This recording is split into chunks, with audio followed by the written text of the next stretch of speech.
വിഖ്യാത ഫ്രഞ്ച് ചലച്ചിത്രകാരനായ ലൂയി മെല്ലെ 57 വർഷം മുമ്പ് കേരളത്തിലെത്തി ചിത്രീകരിച്ച കളർ വീഡിയോ ആണിത്.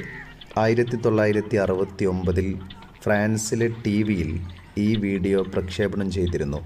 ഇന്ത്യയിൽ പിന്നെയും 13 വർഷം കഴിഞ്ഞാണ് 1982 ടിവിയിൽ കളർ ചിത്രങ്ങൾ ആദ്യമായി വരുന്നത്. ഇന്ത്യയെപ്പറ്റിയുള്ള 7 ഡോക്യുമെൻ്റിലെ ഒരു ഭാഗത്താണ് കേരളത്തെ പറ്റിയുള്ള ഈ വീഡിയോ ഉള്ളത്. കേരളത്തിൽ നിന്നുള്ള ഒട്ടേറെ ദൃശ്യങ്ങൾ ഈ വീഡിയോയിൽ നമുക്ക് കാണാൻ സാധിക്കും. കേരളത്തിലെ മത്സ്യത്തൊഴിലാളികളുടെ ജീവിതം, കയർ തൊഴിലാളികളുടെ തൊഴിൽ രംഗം, കർഷകരുടെ കൃഷിരീതി, തോട്ടം തൊഴിലാളികളുടെ തൊഴിൽ രീതി, കർഷക റാലി തുടങ്ങിയവ വീഡിയോയിൽ നമുക്ക് കാണാം. കേരളത്തിൽ അന്ന് EMSൻ്റെ നേതൃത്വത്തിലുള്ള കൂട്ടുകക്ഷി മന്ത്രിസഭയാണ് ഉണ്ടായിരുന്നത്. കേരളത്തിൻ്റെ മുഖ്യമന്ത്രി EMS, മന്ത്രിമാരായ ഗൗരിയമ്മ, CH മുഹമ്മദ് കോയ എന്നിവരുടെ അഭിമുഖങ്ങളും വീഡിയോയിലുണ്ട്. വലിയ കമ്മ്യൂണിസ്റ്റ് നേതാവായ AKGയുമായിട്ടുള്ള അഭിമുഖവും വീഡിയോയിലുണ്ട്. AKGയുടെ ഏക കളർ വീഡിയോയും ഇതാണ്. ലൂയി മെല്ലെയുടെ ശബ്ദത്തിൽ ഫ്രഞ്ച് ഭാഷയിലുള്ള വിവരണമാണ് വീഡിയോയിലുള്ളത്. Les chalutiers ramènent en particulier des crevettes de bonne qualité qui sont traitées dans cette petite usine. L'œuvre est exclusivement féminine. Avec la surpopulation et le chômage qui sévissent ici, rien n'est mécanisé. Presque tous les chrétiens de l'Inde sont concentrés au Kerala. Ils représentent près du quart de la population de l'État. Cette communauté serait très ancienne puisqu'elle prétend remonter à saint Thomas l'apôtre, venu ici d'après la tradition convertir les Indiens.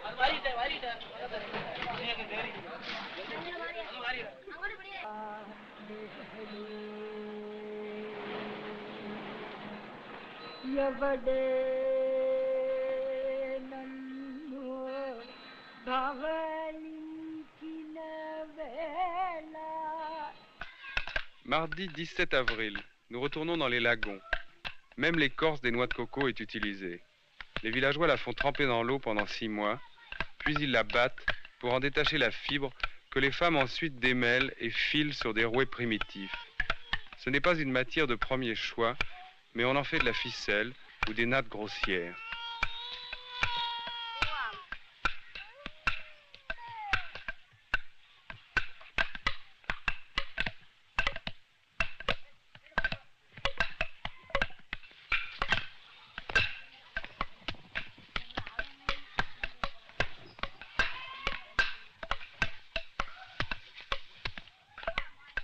Pour tirer parti de cette industrie archaïque, qui est une de leurs principales ressources, certains villages se sont groupés en communautés de production, embryon d'un système collectiviste. Ce paradis tropical est aussi un enfer.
Ces paysans, misérables et exploités, sont pourtant les plus évolués de l'Inde, les plus instruits. Le taux d'alphabétisation du Kerala est le plus élevé du pays. Il n'est donc pas surprenant qu'ils soient aussi les plus politisés. C'est ici et au Bengale que se trouvent les partis communistes les plus importants de l'Inde. Le premier ministre du Kerala est communiste. Je me suis posé beaucoup de questions sur les communistes indiens. Tout au long du voyage, j'ai interrogé des dirigeants sur leur force réelle dans le pays, leur tactique, leur division en deux grands partis rivaux, qu'on appelle bizarrement ici communistes de gauche et Dimanche 15 avril, grande manifestation communiste à Trivandrum, capitale du Kerala.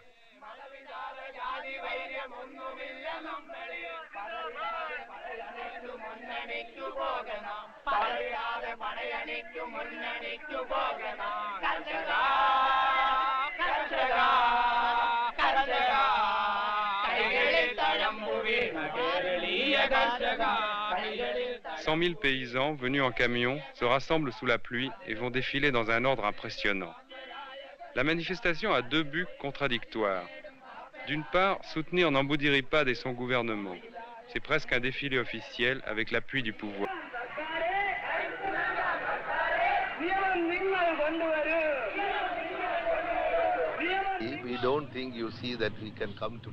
Je ne crois pas que nous arriverons à nos fins dans le cadre de la démocratie parlementaire.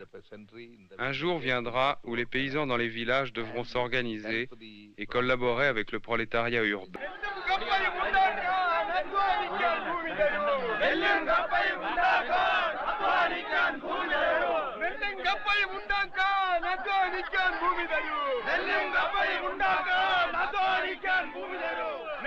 Qui ont provoqué cette scission. Certains d'entre nous voulaient collaborer avec le parti du Congrès, le parti qui est actuellement au pouvoir à Delhi.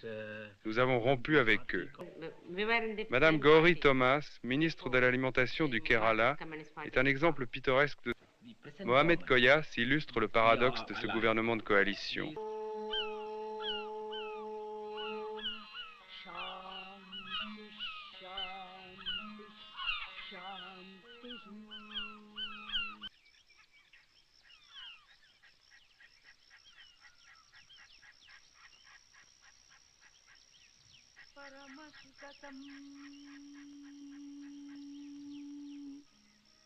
Kevalam Jnanamutim Dvandvatitam Gagana Shadrusham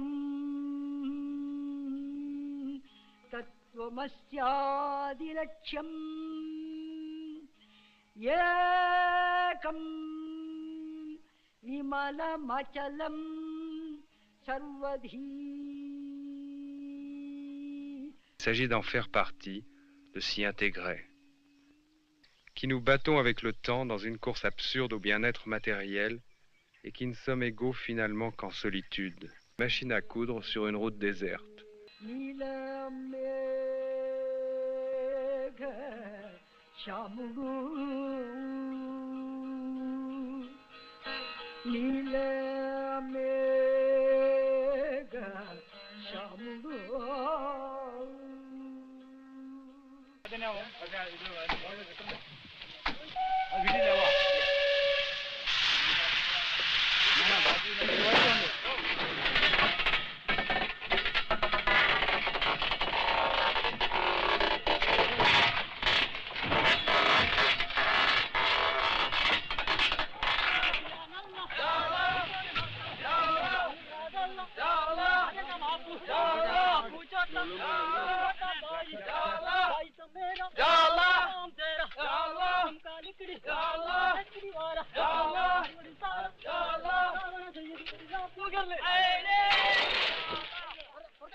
En réalité, notre première impression était la bonne.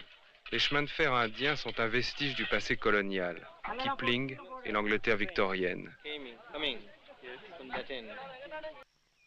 Mercredi 11 avril. Ici encore, nous retrouvons le fantôme de l'Angleterre coloniale. Ces jeunes filles travaillent dans une plantation de thé à 1000 mètres d'altitude dans les montagnes du Kerala, compagnie anglaise qui l'exploite selon les plus strictes méthodes capitalistes. Les ouvrières sont attachées au domaine, nourries et logées sur place. La cueillette a lieu toute l'année, au fur et à mesure que les feuilles repoussent. Le travail est planifié, le rendement est excellent.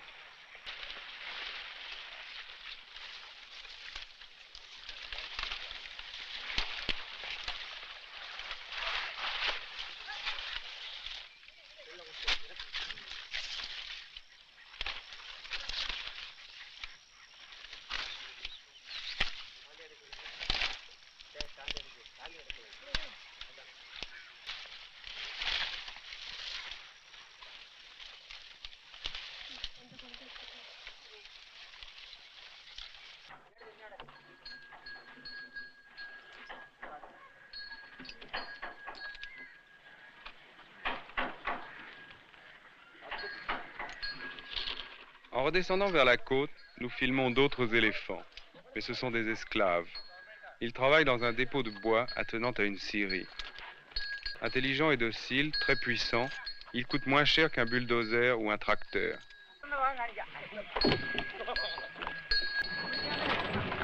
L'Inde du livre de la jungle, l'Inde qui était restée si longtemps le paradis de la vie sauvage, n'échappe pas aujourd'hui à cette règle.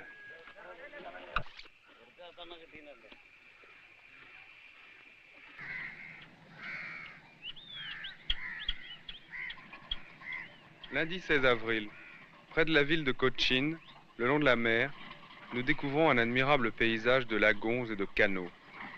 L'eau, les cocotiers, une infinité d'îles forment une nature mouvante où la terre et la mer se mélangent. Un rêve touristique garanti, encore intact pour le moment, mais qui ne tardera sûrement pas à être exploité.